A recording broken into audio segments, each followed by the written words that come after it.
नमस्कार। आप देख रहे हैं हरियाणा विद्यालय शिक्षा विभाग द्वारा एडुसेट पर प्रसारित कार्यक्रम। आज मैं आपके लिए लेकर आई हूँ एक बहुत ही अच्छी कहानी, टिकट एल्बम। टिकट एल्बम छठी कक्षा की हिंदी की पाठ्य पुस्तक वसंत भाग 1 में संकलित 9वां पाठ है। यह कहानी मूल रूप से तमिल में सुंदरा रामस्वामी जी द्वारा लिखी गई है और इसका हिंदी अनुवाद सुमति अय्यर जी ने किया है। इस कहानी के माध्यम से दर्शाया गया है कि ईर्ष्या करना कितनी गलत और बुरी बात है। किसी से भी किसी भी कारण से की गई ईर्ष्या इंसान से कितना गलत कार्य करवा सकती है, यह हमें इस कहानी में देखने को मिलता है। ईर्ष्या एक अच्छे और नेक व्यक्ति की सोचने समझने की शक्ति को किस प्रकार प्रभावित कर सकती है, क्या इसके दुष्परिणाम हो सकते हैं, ईर्ष्या करने वाले व्यक्ति की मनोदशा कैसी हो जाती है, ईर्ष्या करने से संबंधों पर क्या प्रभाव पड़ता है, इन्हीं सब बातों को यह कहानी प्रकाशित करती है। सभी बच्चे इस कहानी को ध्यान से सुने, पढ़ें और समझें ताकि आप कभी किसी से ईर्ष्या न कर सकें। आइए पहले जान लेते हैं कि इस पाठ को पढ़ने से आप किन किन दक्षताओं को हासिल कर पाएंगे। HIN 603 विद्यार्थी किसी कहानी को सुनकर, पढ़कर उसका सार बता सकते हैं, निष्कर्ष पर पहुंच सकते हैं, आगे बढ़ा सकते हैं और प्रश्नों के उत्तर दे सकते हैं। HIN 605 विद्यार्थी किसी घटना का विवरण, प्रक्रिया को व्यवस्थित रूप से प्रस्तुत कर सकते हैं। HIN 613 विद्यार्थी संज्ञा, सर्वनाम, विशेषण, क्रिया, क्रिया विशेषण, लिंग, वचन, कारक, उपसर्ग, प्रत्यय, संधि का संदर्भ वाक्यों में प्रयोग कर सकते हैं। आइए अब कहानी पढ़ते हैं और समझते हैं कि क्या इसके माध्यम से लेखक हमें इसके बारे में शिक्षा देना चाहते हैं। नागराजन को उसके मामा जी ने सिंगापुर से एक एल्बम भिजवाया था। वह उसे लड़कों को दिखाया करता था। सभी लड़के नागराजन को घेर कर एल्बम देखा करते थे। लड़कियां भी उस एल्बम को देखने के लिए उत्सुक रहती थी। पार्वती उन लड़कियों की अगवा बनकर वह एल्बम ले गई। लड़कियों को एल्बम दिखाने के बाद वह वापस कर गई। राजप्पा के एल्बम को कोई पूछने वाला नहीं था। अब उसकी शान घट गई थी। उसने बड़े परिश्रम पूर्वक टिकट जमा किए थे। वह एक देश की टिकट दूसरे दूसरे देश की टिकट लेकर जमा करता रहता था। स्कूल भर में उसका एल्बम सबसे बड़ा था। सरपंच के लड़के ने उसके एल्बम को 25 रुपये में खरीदना चाहा था, पर राजप्पा नहीं माना। पर अब उसके एल्बम की कोई बात नहीं करता था। प्रत्यक्ष रूप से तो राजप्पा नागराजन के एल्बम में रुचि नहीं दिखाता था, पर जब दूसरे लड़के उसे देख रहे होते तो वह नीची आंखों से देख लेता था। सचमुच नागराजन का एल्बम बेहद प्यारा था। उस पर मामा जी ने मोती जैसे अक्षरों में लिख भेजा था, AM नागराजन। इस एल्बम को चुराने वाला बेशर्म है। ऊपर लिखे नाम को कभी देखा है? यह एल्बम मेरा है। जब तक घास हरी है और कमल लाल, सूरज जब तक पूर्व से उगे और पश्चिम में छिपे, उस अनंत काल तक के लिए यह एल्बम मेरा है, रहेगा। ऐसा नागराजन ने अपने टिकट एल्बम पर लिख दिया था ताकि कोई भी बच्चा उसके एल्बम को चुरा न पाए। और जब लड़कों ने इसे देखा तो उन्होंने अपने एल्बम में इसे उतार लिया और लड़कियों ने तो झट से कॉपियों और किताबों में इसे टीप लिया था। राजप्पा मन ही मन कुढ़ता रहा। उसे स्कूल जाना खलने लगा था और अन्य लड़कों के सामने जाने में उसे शर्म आने लगी थी। उसे अब अपने एल्बम से चिढ़ होने लगी थी। एक दिन वह नागराजन के घर जा पहुंचा। वह नागराजन की मेज के पास पड़ी कुर्सी पर बैठ गया। कुछ देर बाद नागराजन की बहन कामाक्षी ऊपर आई। उसने अपने भाई के एल्बम की तारीफ की तो राजप्पा चिढ़ गया। कामाक्षी नीचे चली गई। राजप्पा मेज पर पड़ी किताबें टटोलने लगा। उसने चाबी से मेज की दराज खोली। एल्बम ऊपर ही रखा था। पहला पृष्ठ खोलकर पढ़ा। एल्बम को झट कमीज के नीचे खोस लिया, अर्थात कमीज के नीचे डाल लिया। सीढ़ियों से उतरकर घर की ओर भागा। घर आकर उसने एल्बम छिपा दिया। उस समय उसका पूरा शरीर जैसे जलने लगा, गला सूख रहा था। रात 8 बजे अप्पू आया। अप्पू राजप्पा का दोस्त है। उसने बताया, सुना सुना तुमने, नागराजन का एल्बम खो गया। हम दोनों शहर गए हुए थे, लौटकर देखा एल्बम गायब। राजप्पा चुप रहा। उसने अप्पू को किसी तरह टाला। उसके जाने के बाद एल्बम को निकालकर देखा और फिर छिपा दिया। रात को उसे नींद नहीं आई। सुबह अप्पू दोबारा आया और राजप्पा से पूछा, कल तुम उसके घर गए थे? उसके पापा शायद पुलिस को खबर कर दें। उसके पापा डीएसपी के दफ्तर में ही काम करते हैं। यह कहकर अप्पू अपने भाई के साथ चला गया। राजप्पा के पापा दफ्तर चले गए थे। राजप्पा के घर के दरवाजे की सांकल खटकी तो उसे पुलिस आने का भय सताने लगा। क्योंकि राजप्पा को पता था कि उसने गलत काम किया है, तो उसे डर लगने लगा था कि कहीं सच में नागराजन के पापा पुलिस न ले आए और उसे जेल में न डलवा दें। राजप्पा एल्बम को लेकर पिछवाड़े की ओर भागा। बाथरूम में घुसकर दरवाजा बंद कर लिया। वहां अंगीठी पर पानी गर्म हो रहा था। राजप्पा ने एल्बम को अंगीठी में डाल दिया। एल्बम जलने लगा। राजप्पा की आंखों से आंसू आ गए।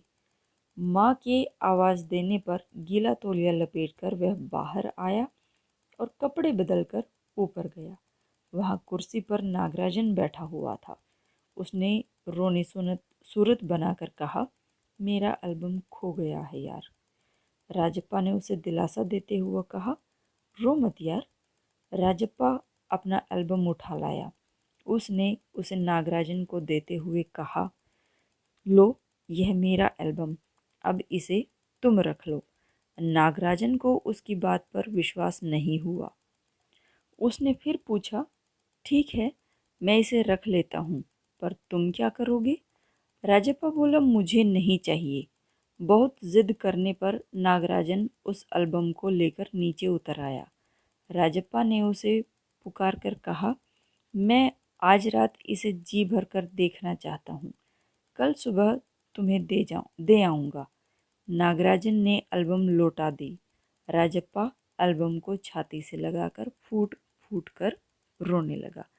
तो देखा बच्चों, इस कहानी के माध्यम से लेखक आपको क्या कहना चाहते हैं कि यदि हमारे पास कोई वस्तु है और उससे बेहतर वस्तु किसी और को मिल जाती है या वह स्वयं उसे तैयार कर लेता है, बना लेता है, तो हमें उस दूसरे व्यक्ति से, चाहे वह हमारा मित्र है या कोई भी है, उससे चिढ़ना नहीं चाहिए।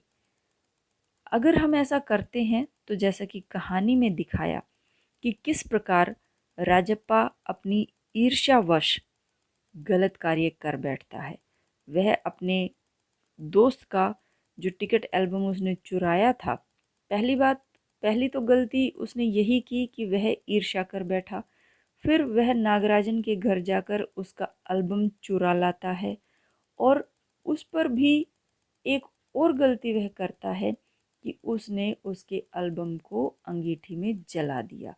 तो एक के बाद एक के बाद एक वह गलत पर गलत काम करता चला जाता है।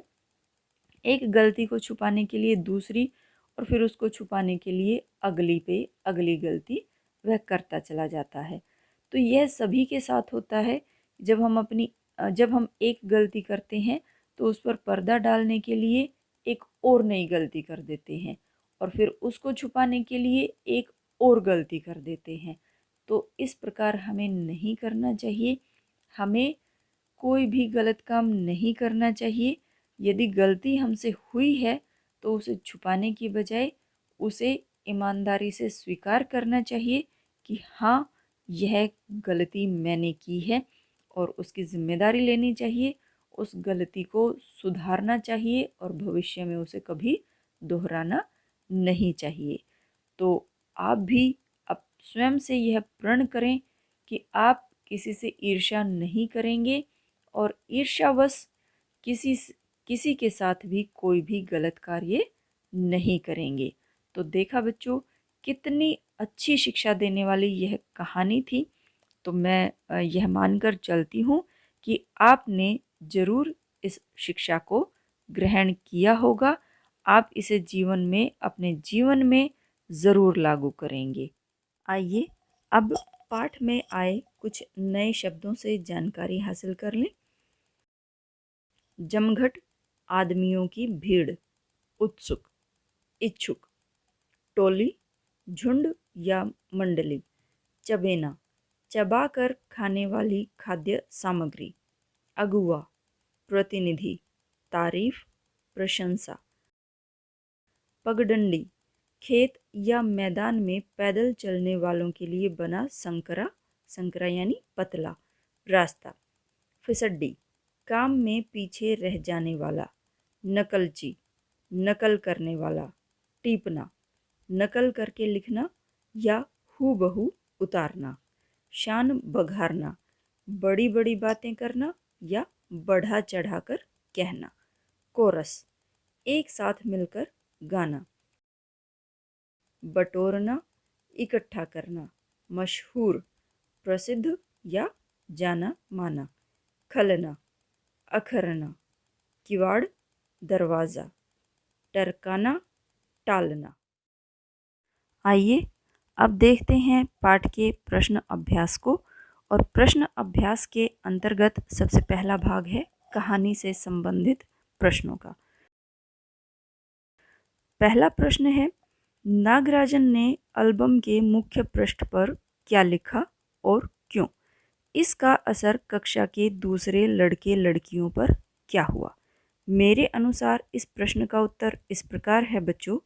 नागराजन ने एल्बम के मुख्य पृष्ठ पर यह लिखा, इस एल्बम को चुराने वाला बेशर्म है। ऊपर लिखे नाम को कभी देखा है? यह एल्बम मेरा है।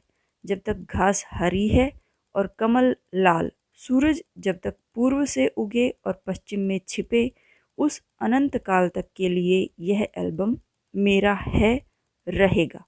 इसका असर कक्षा के दूसरे लड़के लड़कियों पर यह हुआ कि लड़कों ने इसे अपने एल्बम और लड़कियों ने झट से कापियों और किताबों में टीप लिया। दूसरा प्रश्न है, नागराजन के एल्बम के हिट हो जाने के बाद राजप्पा के मन की क्या दशा हुई? उत्तर देखिए बच्चों।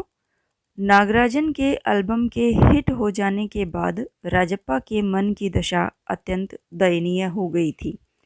पहले चारों ओर उसी के एल्बम की चर्चा रहती थी, परंतु अब तो जैसे उसके एल्बम की कोई कीमत ही नहीं रह गई थी। वह मन ही मन नागराजन के एल्बम से ईर्ष्या करने लगा और बार बार अपने एल्बम को ही की हो रही बेइज्जती से कुढ़ने लगा था। उसे अब स्कूल जाना बुरा लगने लगा था। तीसरा प्रश्न है, एल्बम चुराते समय राजप्पा किस मानसिक स्थिति से गुजर रहा था? उत्तर, एल्बम चुराते समय राजप्पा का दिल तेजी से धड़कने लगा। उसका पूरा शरीर जैसे जलने लगा था, गला सूख रहा था और चेहरा तमतमाने लगा था। वह बहुत डर रहा था कि कहीं कोई देख न ले। उसने रात में खाना भी नहीं खाया और उसका चेहरा भयानक हो गया था। चौथा प्रश्न है, राजप्पा ने नागराजन का टिकट एल्बम अंगीठी में क्यों डाल दिया? उत्तर, राजप्पा को डर था कि यदि पुलिस को पता चल गया कि एल्बम उसने चुराया है तो पुलिस उसे पकड़ लेगी। वह चोर नहीं कहलाना चाहता था। इन्हीं बातों से डरते हुए उसने नागराजन के एल्बम को अंगीठी में डाल दिया। पांचवा प्रश्न है, लेखक ने राजप्पा के टिकट इकट्ठा करने की तुलना मधुमक्खी से क्यों की? उत्तर है, जिस प्रकार मधुमक्खी शहद एकत्र करने के लिए फूलों पर मंडराती रहती है और एक एक फूल का रस चूसकर उसे छत्ते में जमा करती है, उसी प्रकार राजप्पा भी अपना एल्बम बनाने के लिए एक एक टिकट इकट्ठा करने के लिए 4 मील दूर तक भी पैदल चला जाता था। इसलिए लेखक ने राजप्पा के टिकट इकट्ठा करने की तुलना मधुमक्खी से की है। अब बात करते हैं बच्चों प्रश्न अभ्यास के दूसरे भाग कहानी से आगे की, और इसके अंतर्गत पहला प्रश्न है, टिकटों की तरह ही बच्चे और बड़े दूसरी चीज़ें भी जमा करते हैं। सिक्के उनमें से एक हैं। तुम कुछ अन्य चीज़ों के बारे में सोचो जिन्हें जमा किया जा सकता है, उनके नाम लिखो। मेरे अनुसार इस प्रश्न का उत्तर इस प्रकार हो सकता है बच्चों, घड़ी, पेन, किताबें, चश्मे, बेल्ट, पौधे, पशु पक्षी आदि ऐसी कुछ चीज़ें हो सकती हैं जिन्हें जमा किया जा सकता है। दूसरा प्रश्न है, टिकट एल्बम का शौक रखने के राजप्पा और नागराजन के तरीके में क्या फ़र्क है? तुम अपने शौक के लिए कौन सा तरीका अपनाओगे? उत्तर है, टिकट एल्बम रखने का शौक वास्तव में राजप्पा को था। नागराजन को तो यह अपने मामा जी से उपहार में मिला था। नागराजन ने इसे बनाने के लिए कोई मेहनत नहीं की थी, जबकि राजप्पा एक एक टिकट इकट्ठा करने के लिए मीलों दूर तक पैदल चला जाया करता था। उसने वास्तव में ही एल्बम बनाने में बहुत मेहनत की थी। मैं अपने इस शौक के लिए राजप्पा की तरह खुद मेहनत करके अपनी चीज़ तैयार करने का तरीका अपनाऊंगी। तीसरा प्रश्न है, इकट्ठा किए हुए टिकटों का अलग अलग तरह से वर्गीकरण किया जा सकता है, जैसे देश के आधार पर। ऐसे और आधार सोचकर लिखो। इसका उत्तर मेरे अनुसार इस प्रकार है बच्चों, वर्गीकरण के कुछ और आधार यह भी हो सकते हैं, महापुरुष अर्थात महापुरुषों के नाम पर, स्वतंत्रता सेनानी, वैज्ञानिक, साहित्यकार, खिलाड़ी, पशु पक्षी आदि। अगला प्रश्न है, कई लोग चीज़ें इकट्ठी करते हैं और Guinness book of world record में अपना नाम दर्ज करवाते हैं। इसके पीछे उनकी क्या प्रेरणा होती होगी? सोचो और अपने दोस्तों से इस पर बातचीत करो। इसका उत्तर इस प्रकार है, मेरे विचार से प्रसिद्धि प्राप्त करके पूरे संसार में अपना नाम करने की प्रेरणा रहती होगी।